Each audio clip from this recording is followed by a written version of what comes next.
Halo semua, salam kenal ya, nama aku Hardi. Aku cuman anak muda biasa yang cuman merasa tergerak aja untuk to start something new. Aku bukan tipe orang yang suka ngomong di depan layar seperti ini dilihat oleh banyak orang. Aku juga bukan orang paling pintar, paling ngerti banyak hal. Tetapi aku cuma merasa tergerak untuk melakukan ini. Dan karena aku juga melihat ada sebuah kebutuhan, makanya aku beranikan diri untuk belajar dan coba terjun dan untuk bisa share apa yang mungkin Tuhan izinkan aku ini bisa ketahui dan mengerti tentang firman dan kebenaran apa yang Tuhan sudah sikapkan agar orang-orang itu bisa hidup di dalamnya. Pertanyaannya mungkin kenapa aku nggak biarkan saja mungkin kayak para hamba Tuhan atau mungkin para orang-orang lain, apalagi khususnya mungkin punya gelar teologia dan kawan-kawannya untuk mengajari kita firman dan kita cukup dengarkan dan percaya saja. 11 tahun sudah lewat, aku coba belajar dalam mengikuti Tuhan. Aku ngikutin apa yang diajarkan di gereja-gereja, lewat mungkin persekutuan, lewat pemimpin rohani. Aku coba dengarkan, oh harusnya firman Tuhan ngomongnya begini.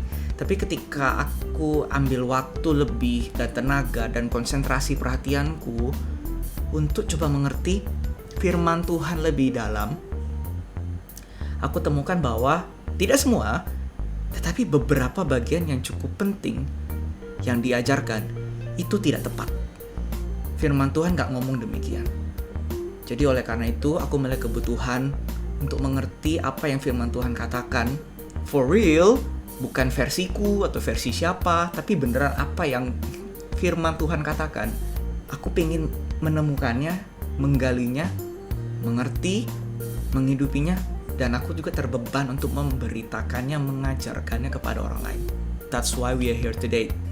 Lagi pula firman mengatakan barang siapa banyak dipercaya, ya dia akan banyak dituntut. Guru contohnya. Guru tuh ngerti banyak. Makanya itu Tuhan bilang, justru guru itu akan dituntut lebih banyak. Karena dia lebih banyak tahu.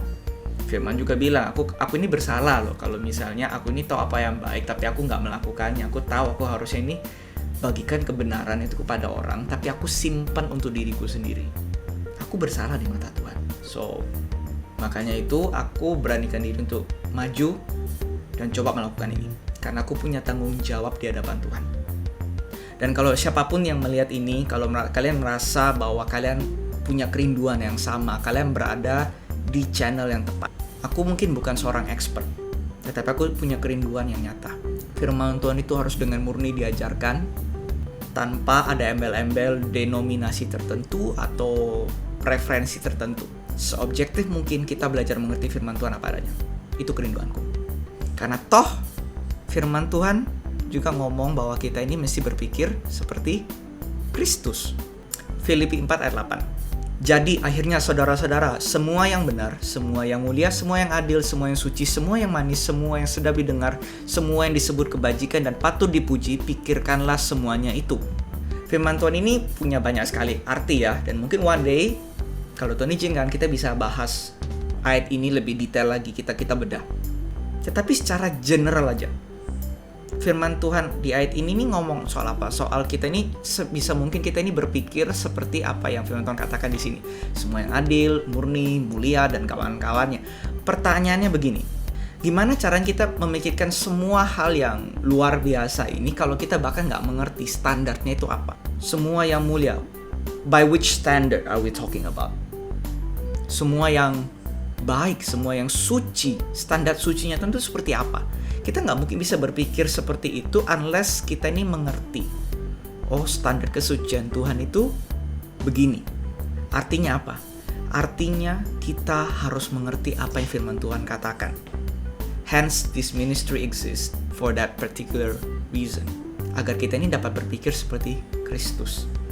Dan ketika kita berpikir seperti Kristus, niscaya seharusnya kehidupan kita pun mengikuti apa yang di pikiran kita. 1 Korintus 2 ayat 16 berkata demikian, sebab siapakah yang mengetahui pikiran Tuhan sehingga dapat menasihati dia, tetapi kami memiliki pikiran Kristus. Ayat ini sekali lagi banyak artinya, tetapi intisarinya yang kita bisa ambil dari sini itu apa? Ini Paulus yang bilang, seorang pengikut Kristus, dan dia berani bilang, aku punya pikiran Kristus. Kok dia bisa dengan pedenya bilang kalau dia ini punya pikiran Kristus? Kita nggak tahu ya, maksudnya interpretasi bisa macam-macam. Tapi simpelnya kayak gini aja. Dia punya pikiran Kristus karena dia mengerti apa yang Kristus pikirkan. Bagaimana cara kita tahu apa yang Kristus pikirkan kalau nggak kita belajar dari firman Tuhan? Dan FYI, Paulus itu adalah seorang Farisi yang luar biasa mengerti luar dalam Perjanjian Lama, dan juga dia menulis banyak kitab Perjanjian Baru. So obviously dia sangat mahir luar biasa mengerti apa itu firman Tuhan.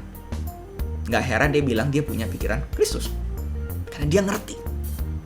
Dan di 2 Korintus 10 ayat 5 itu juga dikatakan kita ini disuruh menawan pikiran kita dan menaklukkannya kepada Kristus. Itu adalah sebuah perintah yang menyuruh kita agar kita ini, ya apa caranya kita atur pikiran kita sedemikian rupa, kita tundukkan pikiran kita di bawah Kristus. Artinya apa?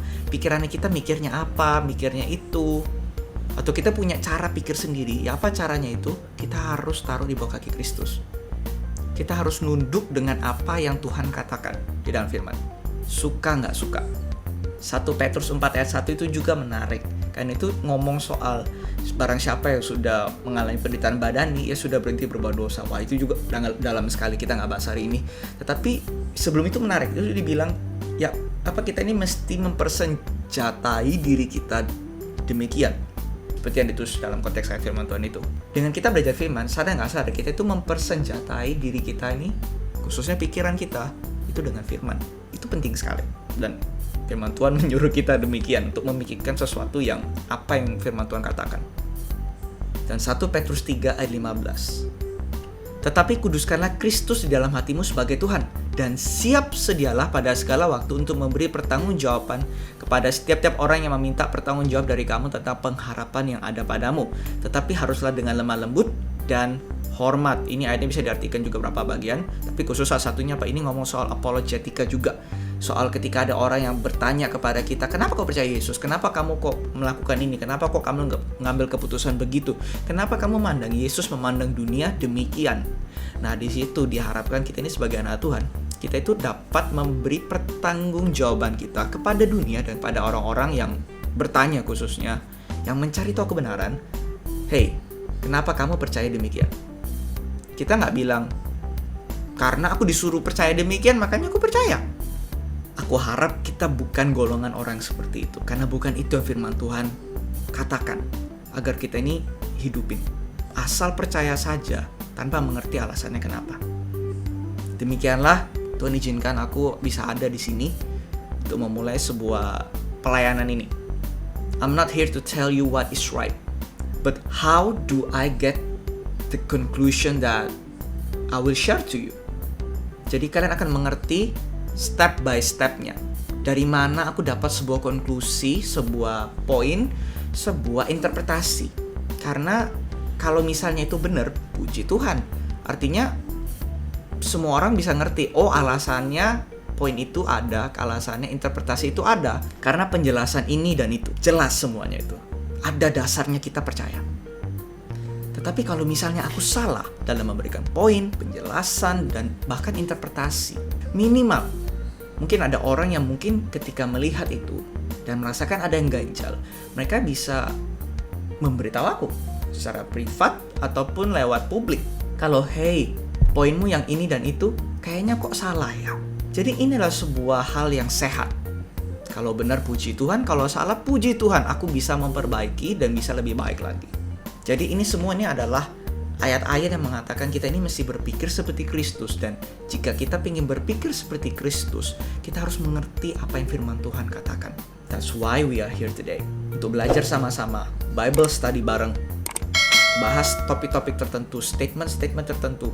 Dan kalau Tuhan izinkan, maybe doing something new in the future juga di channel ini. Tapi demikian untuk hari ini. Thank you so much untuk yang sudah nonton. Thank you for today dan sampai jumpa next time. Bye-bye.